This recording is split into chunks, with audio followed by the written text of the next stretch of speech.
Game of Thrones is really quite extraordinary because you can be in a two-hander and you'll do 26 takes.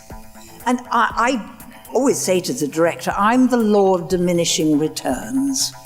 After 3, I'm bored and hopeless. She's a strong woman, head of a household, a family that she protects viciously. With some waspish lines, With some very waspish. Well, yeah, because that's always so much better than playing a goody-goody.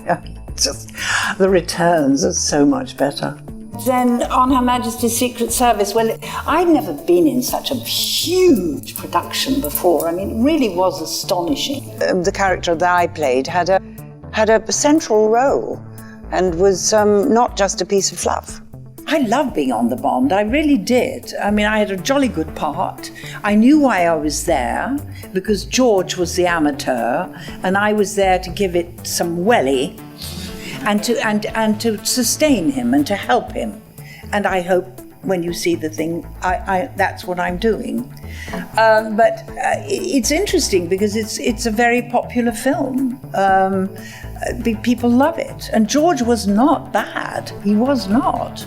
So I was very lucky and also very ignorant because I had absolutely no idea when I went into and got the Avengers what an impact it would have on my life. So when I took the job, it was a leap in the dark, and I was criticised for it by people like Peter Hall, who said she's wasting herself and all that kind of stuff. But in actual fact, it worked out wonderfully well. The point about the Avengers was I owe them a very great deal, and I have never turned my back on it in that respect.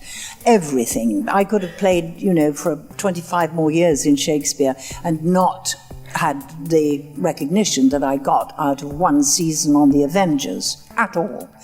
I have to acknowledge what I owe them, and I do acknowledge it. When I leave the theatre now, around the stage door, and we're surrounded by people wanting, and 9 times out of 10 it's a photograph of the Avengers or it's a photograph of the Bond film, and I acknowledge my debt to the film and the series. It allowed me to do all sorts of other things.